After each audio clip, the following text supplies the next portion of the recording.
The night was calm, with only the faint hum of crickets breaking the silence in the quiet suburban neighborhood. Officer Daniel Harper sat in his patrol car, gripping the steering wheel as his K-9 partner, Zeus, rested alertly beside him. Daniel had been on the force for over a decade and prided himself on being fair and level-headed. But tonight felt different. There was an unease in the air he couldn't quite explain. A call came through the radio. A report of a suspicious figure near a restricted military installation. It wasn't unusual for such reports to come in, but this area was typically deserted after dark. Daniel sighed, grabbed his flashlight, and gave Zeus a reassuring pat before stepping out of the car. The dog trotted alongside him, his trained ears perked up, ready for anything. As they approached the location, Daniel spotted someone standing near the fence. The figure seemed tall, wearing a dark jacket and jeans, and appeared to be examining something in their hands. Daniel called out, "Stop right there. This is a restricted area." His voice echoed into the stillness, sharp and commanding. The figure turned slowly, raising one hand toward their chest. In the dim light, Daniel couldn't make out much detail. Was that a weapon? He tensed, adrenaline surging through him. "Show me your hands," he shouted again, louder this time. Zeus growled low, sensing his handler's tension. The figure moved quickly, reaching into their pocket. Daniel froze for a split second, unsure what to do next. Before he could react further, Zeus lunged forward, barking ferociously. The training kicked in. Daniel tried to recall the commands to stop the dog, but it was too late. Zeus clamped down hard on the person's arm, pulling them to the ground. Panic set in as Daniel rushed forward, shouting, "Release! Release!" Finally, Zeus obeyed, backing off reluctantly. Breathing heavily, Daniel shone his flashlight on the fallen figure and gasped. Lying motionless on the ground was not some random intruder. It was a man in uniform, now bloody and unconscious. A closer look revealed insignias on his jacket.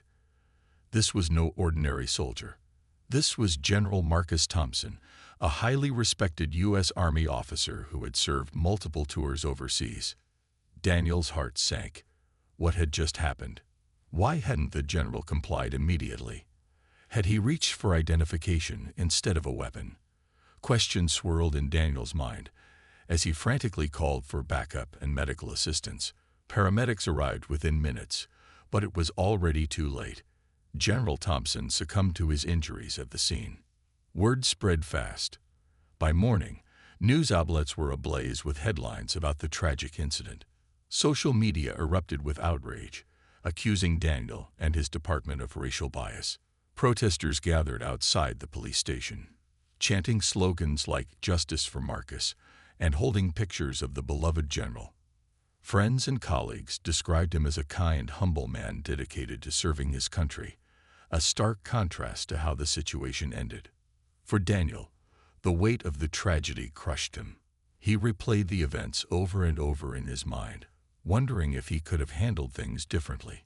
Little did he know, this was just the beginning of a journey that would unravel secrets far beyond what he imagined, and force him to confront uncomfortable truths about himself and the world around him. The days following the incident felt like a blur for Daniel Harper. Every time he closed his eyes, he saw the same scene replaying in his mind, the flash of movement, Zeus lunging forward, and the horrifying realization that he had just been involved in something irreversible. Sleep eluded him. Guilt gnawed at him relentlessly. He avoided looking at the news or stepping outside, knowing all too well what awaited him there. Anger, judgment, and calls for justice. Public outrage was palpable.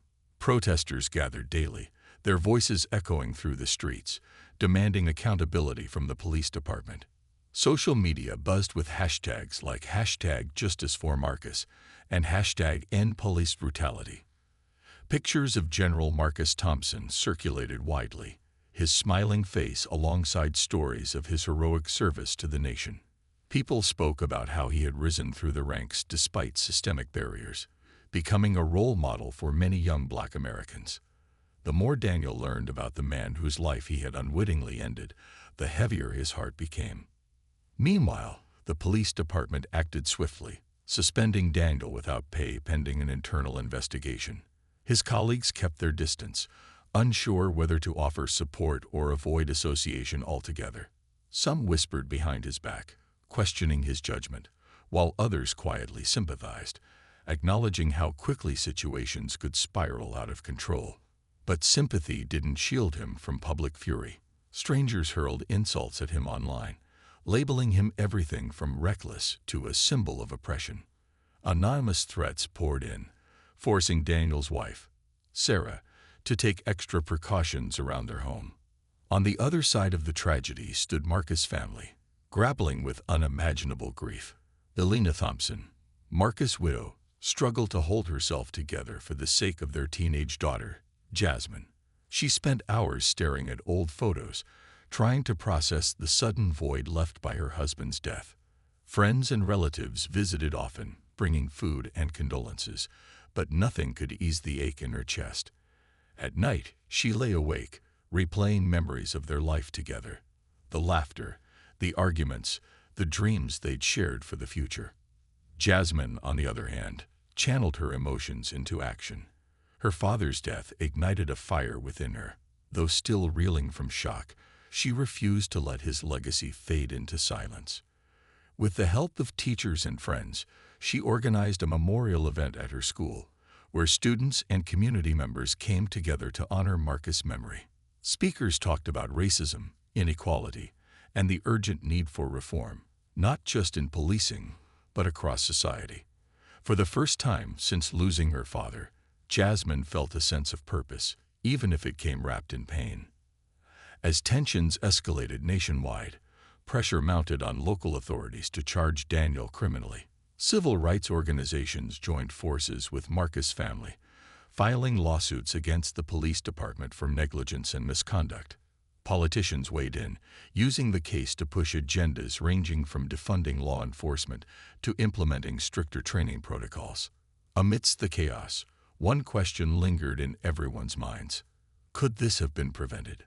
For Daniel, each passing day brought fresh waves of despair. He hired a lawyer who assured him they had grounds for defense, but deep down, Daniel doubted anyone could truly understand the storm raging inside him. He thought about resigning altogether, disappearing from the spotlight, but something stopped him. Maybe it was pride, maybe it was fear of admitting defeat, or perhaps it was the faint hope that somehow, someday, he might find a way to make amends.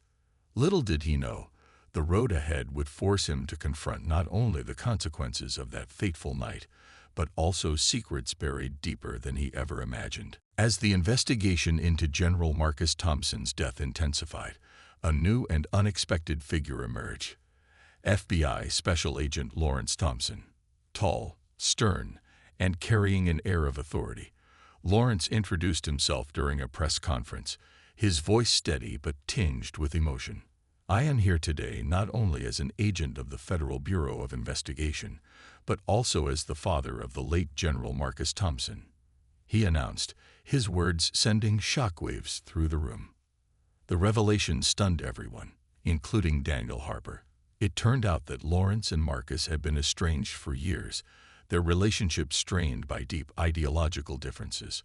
While Marcus believed in serving his country from within its institutions, Lawrence viewed those very systems as inherently flawed and oppressive. Their arguments often grew heated, with Lawrence accusing Marcus of turning a blind eye to injustice, while Marcus accused his father of being overly cynical and dismissive of progress. Despite their rift, Lawrence made it clear that he loved his son deeply. And now, fueled by grief and regret, he was determined to uncover every detail surrounding his untimely death. Lawrence wasted no time diving into the case. Using his position within the FBI, he secured access to evidence and reports that local authorities had yet to release publicly. What he discovered troubled him greatly. There were inconsistencies in how the incident had been handled, from vague radio transmissions leading up to the confrontation to questions about whether proper protocols had been followed when deploying the K-9 unit. Lawrence began connecting dots, piecing together a narrative that painted a troubling picture of systemic failures. Daniel, meanwhile, found himself under increasing scrutiny. The media seized on Lawrence's involvement, framing it as a clash between two powerful figures, a grieving father seeking justice and a police officer fighting to salvage his career. Reporters camped outside Daniel's home, desperate for statements or reactions. His lawyer advised him to stay silent, but Daniel couldn't shake the feeling that Lawrence's presence added another layer of complexity to an already overwhelming situation. One evening, Lawrence visited Alina and Jasmine, sitting down with them in their living room. The atmosphere was tense. Years of estrangement hung heavy in the air. Alina listened quietly as Lawrence explained his intentions, not just to hold someone accountable, but to expose the cracks in the system that allowed such tragedies to happen. Jasmine watched her grandfather closely, sensing both his pain and determination. For the first time, she saw a side of him she hadn't known existed, vulnerable yet resolute. What struck Daniel most, however, was learning more about Lawrence's backstory. Through interviews and leaked documents, details emerged about Lawrence's own career, a decorated FBI agent who had once walked a similar path to Daniel's before shifting focus to civil rights cases. He had faced racism early in his life, growing up in a segregated neighborhood where opportunities were scarce. These experiences shaped his worldview, making him fiercely critical of institutions he believed perpetuated inequality. For Daniel, this revelation hit close to home. Like Lawrence, he too came from a family touched by tragedy. His own father had died in the line of duty when Daniel was just a boy. That loss had driven him to join law enforcement, hoping to create a safer world. Yet now, staring at Lawrence's face on television screens, Daniel couldn't help but wonder if their paths weren't so different after all. Both men carried burdens rooted in loss, though they expressed them in vastly different ways. As Lawrence dug deeper, uncovering unsettling truths about training gaps and accountability lapses within K-9 units, Daniel began questioning everything he thought he knew about his profession. Was he truly part of a solution, or unwittingly contributing to the problem? And as these doubts swirled in his mind, he realized that confronting Lawrence might be inevitable, not as adversaries, but as two men bound by grief and searching for answers in a broken system. The investigation into General Marcus Thompson's death took a dramatic turn as FBI Special Agent Lawrence Thompson launched a parallel federal inquiry, clashing head-on with local authorities who were conducting their own internal review. The tension between the two sides was palpable. Local police officials bristled at what they saw as federal overreach, while Lawrence accused them of dragging their feet to protect one of their own. Meetings between the two groups often devolved into heated arguments, with neither side willing to back down. Lawrence approached the case with laser focus, poring over every piece of evidence with meticulous attention to detail. He requested body camera footage, radio logs, training records for K-9 units, and even psychological evaluations of Officer Daniel Harper. What he uncovered painted a troubling picture. Inadequate training protocols for handling high-stress situations, inconsistent guidelines for deploying police dogs, and a lack of accountability measures when things went wrong. To Lawrence, these weren't isolated issues. They were symptoms of a much larger problem within law enforcement. Meanwhile, Daniel prepared for the possibility of criminal charges, leaning heavily on his lawyer, Rachel Mendez, a sharp and experienced defense attorney known for taking on high-profile cases. Rachel urged Daniel to stay calm and cooperative, warning him that any misstep could be used against him in court. She also encouraged him to reflect honestly on the events of that night, not just for legal purposes, but for his own peace of mind. "You can't change what happened," she told him during one of their late-night strategy sessions, "but you can decide how you respond moving forward." As Lawrence's team dug deeper, they discovered alarming patterns linking past incidents involving police dogs and racial profiling. In several cases across the country, K-9 units had been deployed disproportionately against people of color, often resulting in severe injuries or fatalities. These findings bolstered Lawrence's argument that the system itself was flawed, perpetuating biases rather than addressing them. He shared this information with Marcus' family, vowing to use it as leverage to push for sweeping reforms. Back at home, Daniel wrestled with his emotions. Every knock on the door made him jump. Every phone call felt like a potential threat. His wife, Sarah, tried to support him, but even she struggled to fully understand the weight he carried. One evening, as they sat together in silence, Daniel finally broke down. "What if I'm not cut out for this job anymore?" he admitted, his voice trembling. "I thought I was helping people, making things better, but now I don't know." Sarah placed a hand on his shoulder, offering quiet reassurance. "You'll figure it out," she said softly. "But you have to face whatever comes next, not just for you, but for everyone involved." At the same time, Jasmine Thompson continued to channel her grief into activism.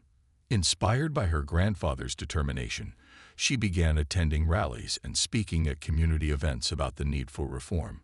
Her words resonated deeply with young people, many of whom saw themselves reflected in her story. For the first time, Jasmine felt like she was honoring her father's legacy by standing up for what he believed in, even if it meant challenging the very institutions he had served. Despite their opposing roles in the case, Lawrence and Daniel found themselves grappling with similar questions. How could they hold individuals accountable without losing sight of the bigger picture? Could meaningful change happen without dismantling entire systems? And perhaps most importantly, how could they live with themselves after everything that had transpired? One afternoon, Lawrence stood outside the courthouse where preliminary hearings were being held, scrolling through files on his tablet. Out of the corner of his eye, he noticed Daniel walking toward the building, flanked by his lawyer. Their eyes met briefly, and for a moment, neither man moved. There was no animosity in Lawrence's gaze, only a weary acknowledgement of the pain they both carried. It was a fleeting connection, gone almost as quickly as it appeared, but it lingered in Daniel's mind long after he stepped inside. As the legal battle loomed ahead, both men knew they were heading toward a reckoning, not just with each other, but with themselves. The road would be fraught with challenges, but somewhere beneath the anger and grief lay the seeds of understanding. Whether they could nurture those seeds remained to be seen. But for now, the journey had only just begun. The air in the small, dimly lit room was thick with tension as FBI Special Agent Lawrence Thompson sat across from Officer Daniel Harper during a deposition. The walls seemed to close in around them, amplifying every word spoken and every silence that followed. This wasn't just another routine questioning. It was the moment where two worlds collided, each man carrying the weight of his own truth. Lawrence began calmly but firmly, laying out the facts as he saw them. "Officer Harper," he started, his voice low yet commanding, "you claim you acted according to protocol when approaching General Thompson that night. But let's talk about what protocol really means." His tone shifted slightly, becoming more pointed. "Does it mean assuming the worst before asking questions? Does it mean unleashing a trained attack dog on someone who may have simply been reaching for identification?" Daniel shifted uncomfortably in his chair, his hands clasped tightly together. He glanced at his lawyer, Rachel Mendez, who gave him an encouraging nod to stay composed. Taking a deep breath, Daniel responded, "I didn't assume anything. I reacted based on what I saw. A figure near a restricted area, moving quickly, reaching into their pocket. My training told me to act fast." "Your training?" Lawrence leaned forward, his eyes narrowing. "Or your biases?" The question hung in the air like a storm cloud, heavy and unrelenting. For a moment, Daniel looked stunned, unsure how to respond. Lawrence pressed on, his voice rising slightly. "You say you wanted to protect yourself, but did you ever stop to consider the life you were putting at risk? A decorated general, a husband, a father, someone who dedicated his entire life to serving this country." The room fell silent except for the faint hum of the fluorescent lights overhead. Daniel swallowed hard, feeling the full force of Lawrence's words. He opened his mouth to speak but hesitated, searching for the right response. Finally, he said quietly, "I never meant for any of this to happen. If I could go back and change things, I would." Lawrence stared at him for a long moment, his expression unreadable. Then, unexpectedly, his demeanor softened. Leaning back in his chair, he sighed deeply. "You think I don't understand guilt?" he asked, almost rhetorically. "I carry it every day, for not being there enough for Marcus, for letting our differences drive us apart. And now," his voice cracked slightly, "now I'll never get the chance to make things right with my son." The admission caught Daniel off guard. For the first time, he saw Lawrence not just as an adversary, but as a grieving father burdened by regret. It was a vulnerability neither man had shown until now. Daniel hesitated, then spoke softly. "I can't imagine what it's like to lose a child. But I do know what it's like to lose someone close to you. My dad, he was a cop too. He died in the line of duty when I was young. That's why I joined the force. I wanted to honor him, to make sure no one else felt the way I did growing up without a parent." Lawrence listened intently, his gaze steady. When Daniel finished, there was a pause, a rare moment of mutual understanding between two men who had spent weeks circling each other like opponents in a ring.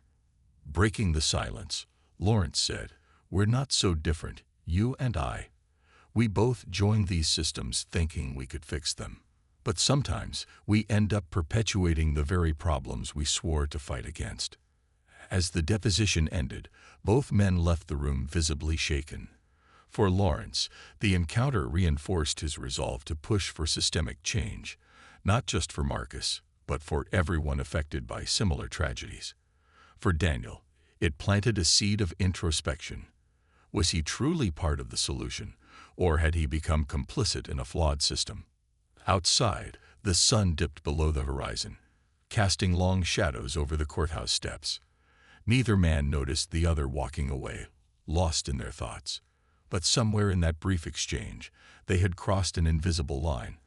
From adversaries bound by anger to individuals grappling with shared pain. The road ahead remained uncertain, but one thing was clear. This case was about far more than accountability.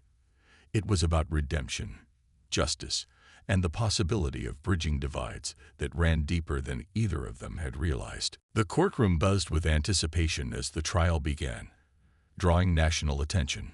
Protesters gathered outside, holding signs that read "Justice for Marcus" and chanting slogans demanding accountability. Inside, reporters jotted down notes furiously, while family members of both Daniel Harper and General Marcus Thompson sat on opposite sides of the gallery, their emotions raw and palpable. The air was heavy with tension, each side waiting to see how justice, or tragedy, would unfold. As the proceedings moved forward, testimonies painted a complex picture. Witnesses recounted the events of that fateful night from different perspectives. Some described Daniel's actions as reckless, while others argued he followed standard protocol under pressure. Experts debated whether Zeus, the K-9, had been properly trained, and if his deployment was justified given the circumstances. Evidence presented by Lawrence Thompson's team revealed systemic flaws in police training and oversight, particularly regarding racial bias in high-stress encounters. Meanwhile, Daniel's lawyer emphasized the split-second decisions officers must make in dangerous situations, arguing that her client couldn't have foreseen the outcome. One of the most pivotal moments came when Alina Thompson took the stand. Dressed in black, she spoke with quiet strength about her husband's character, his dedication to service, his love for his family, and the dreams they had shared. Her voice cracked as she described the void left behind, not just for her but for their daughter, Jasmine. "Marcus wasn't just a soldier," she said, looking directly at Daniel. "He was a man who believed in fairness, in doing what was right. And now, because of one mistake, my daughter will grow up without her father." Daniel sat motionless, his head bowed, unable to meet her gaze. He felt the weight of her words like a physical blow, every syllable piercing through his defenses. For days afterward, he replayed her testimony in his mind, haunted by the image of a young girl robbed of her parent, a fate he knew all too well. Lawrence Thompson also testified, delivering a powerful statement about systemic failures within law enforcement. His voice carried authority, but also vulnerability as he spoke about his strained relationship with Marcus and how this tragedy had forced him to confront his own shortcomings as a father. "We talk about reform," he said, "but reform means nothing unless we address the root causes, the biases, the lack of accountability, the fear that drives us apart instead of bringing us together." Despite their adversarial roles, there were subtle shifts in the dynamic between Lawrence and Daniel. During breaks in the trial, they occasionally crossed paths in hallways or near the courthouse steps. Though neither initiated conversation, their eyes would meet briefly, acknowledging the unspoken connection forged during their earlier confrontation. It wasn't forgiveness, it was recognition of shared humanity amid chaos. As closing arguments approached, public opinion remained divided. Some viewed Daniel as a scapegoat for broader issues, while others saw him as emblematic of a broken system. Protesters continued to rally daily, their numbers growing as news outlets amplified calls for change. Yet amidst the noise, quieter voices emerged, those advocating for healing over retribution, for solutions rather than blame. In a surprising twist, Lawrence privately visited Daniel after one session, catching him off guard. Standing awkwardly in the parking lot, Lawrence handed Daniel a folder containing documents related to proposed reforms. "This isn't personal," Lawrence said gruffly. "It's bigger than you or me. But if you care about fixing things, maybe you can help." Daniel stared at the folder, unsure how to respond. After a long pause, he nodded slowly. "I don't know if I deserve a second chance," he admitted. "But if there's something I can do, I'll try." For the first time since the tragedy, Daniel allowed himself to hope, not for absolution, but for the possibility of contributing to meaningful change.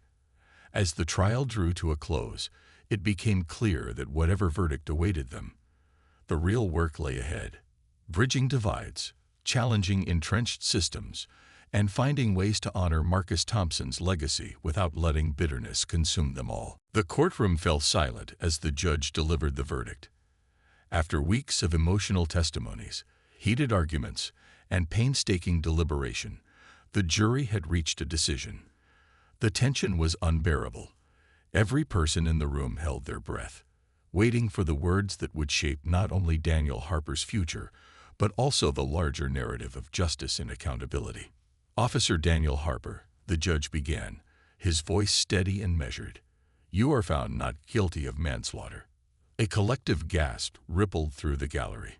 Supporters of the police department let out sighs of relief, while Marcus Thompson's family sat frozen, their faces etched with disbelief.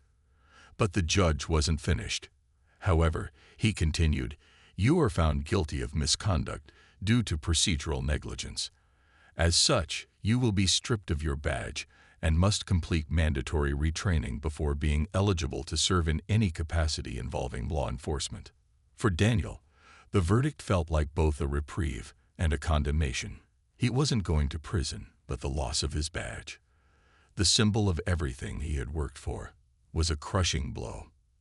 His hands trembled as he stood up, avoiding eye contact with anyone in the room. Outside, protesters erupted into chants once again, some cheering the acknowledgement of wrongdoing, others furious that Daniel hadn't faced harsher punishment.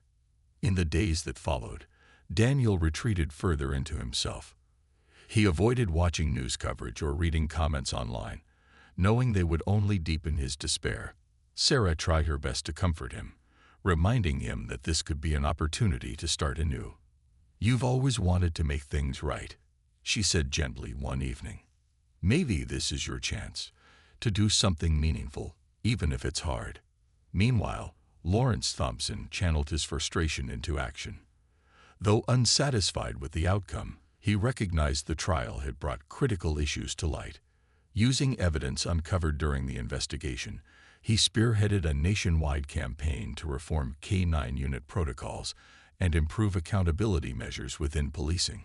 He partnered with civil rights organizations, lawmakers, and community leaders, determined to turn tragedy into progress.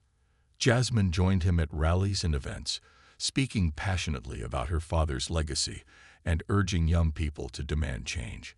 Together, they became symbols of resilience and hope.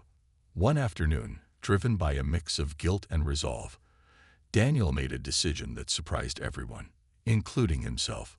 He visited Elena Thompson at her home, unannounced.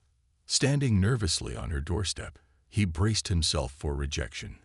When she opened the door, her expression hardened instantly. "What do you want?" she asked coldly. I wanted to say I'm sorry," Daniel stammered, his voice barely above a whisper. "Nothing I say can bring Marcus back, and I know that. But I need you to hear me. I never meant for any of this to happen. I wish I could take it all back." Elena studied him for a long moment, her eyes filled with conflicting emotions: anger, sadness, and perhaps a flicker of curiosity. Finally, she stepped aside and gestured for him to come in. They sat across from each other in her living room, the silence between them heavy yet charged. Daniel spoke haltingly, sharing pieces of his own story: his father's death, his reasons for becoming a cop, and the regret that now consumed him. Elena listened without interrupting, her face unreadable. When he finished, she leaned forward, her voice trembling with emotion. "Do you think apologies fix anything?" she asked sharply. "Do you think saying sorry brings my husband back, or gives my daughter her father?" Daniel shook his head slowly. "No," he admitted, "it doesn't. But maybe it's a start. I don't expect forgiveness. I just want to understand what I did wrong so I can try to make it right." Elena stared at him for a long time before nodding slightly. She didn't offer absolution, nor did she soften her stance. But for the first time, she saw glimpses of humanity in the man who had played a role in shattering her world. It wasn't closure, but it was a step, a small, fragile bridge toward understanding. As Daniel left her house, he felt no sense of relief, only determination. He knew the road ahead would be long and difficult, but he resolved to honor Marcus Thompson's memory by working to prevent similar tragedies. Whether through mentoring young officers, advocating for reforms, or simply listening to communities affected by systemic injustice, he vowed to dedicate himself to change. Not because it would erase his guilt, but because it was the only way forward.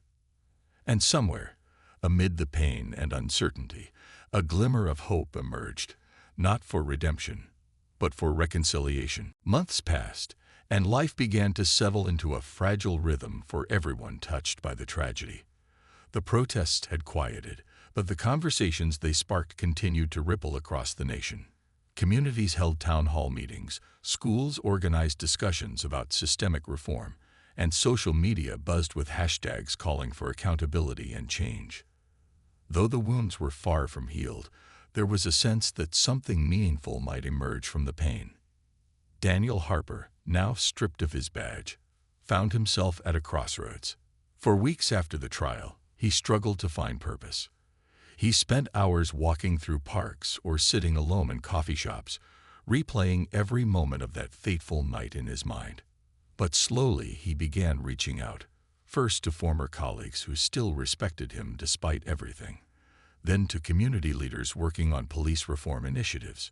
One day, an old friend invited him to speak at a youth mentorship program aimed at bridging divides between young people and law enforcement. Hesitant but curious, Daniel agreed. Standing before a room full of teenagers, many of whom eyed him skeptically, Daniel took a deep breath and began sharing his story. Not just the events surrounding General Thompson's death, but also his upbringing, his motivations for becoming a cop, and the lessons he'd learned since losing his badge. To his surprise, the students listened intently, their expressions shifting from suspicion to curiosity. When one boy asked how he planned to make amends, Daniel admitted, "I don't have all the answers yet, but I know I want to help others avoid the mistakes I made." Jasmine Thompson, now more confident in her role as an advocate, noticed Daniel's efforts. She attended several events where he spoke, watching quietly from the sidelines. At first, she felt conflicted. How could she trust someone responsible for her father's death? Yet over time, she saw sincerity in his actions. After one particularly moving session, she approached him cautiously. "You're trying," she said simply. "That's something." Her words caught Daniel off guard, but he nodded gratefully. "Thank you," he replied softly. "It means a lot coming from you." Meanwhile, Lawrence Thompson remained steadfast in his mission for reform. With the support of civil rights organizations, he successfully pushed for federal guidelines addressing racial bias in K-9 unit deployments. His work earned widespread recognition, but it was Jasmine's involvement that truly inspired him. Together, they traveled to conferences and rallies, speaking passionately about justice and resilience. Their bond deepened, allowing Lawrence to reconnect with the memory of his son in a way he hadn't thought possible. Elena Thompson, though still grieving deeply, found solace in small victories. A scholarship fund established in Marcus's name grew rapidly, supporting students pursuing careers in public service.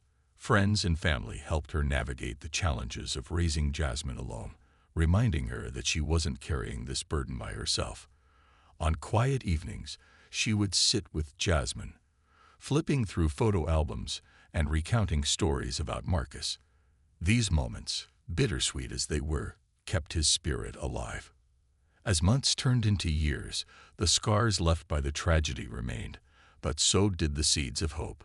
Daniel became a vocal advocate for de-escalation training, mentoring young officers eager to serve with integrity.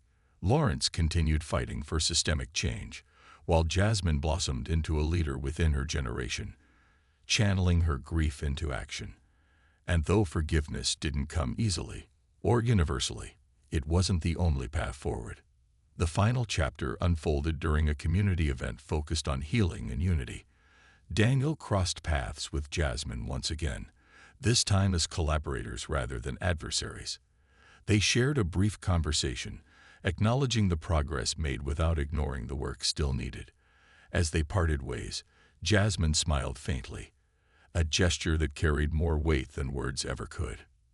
In the end, no one forgot what happened that night.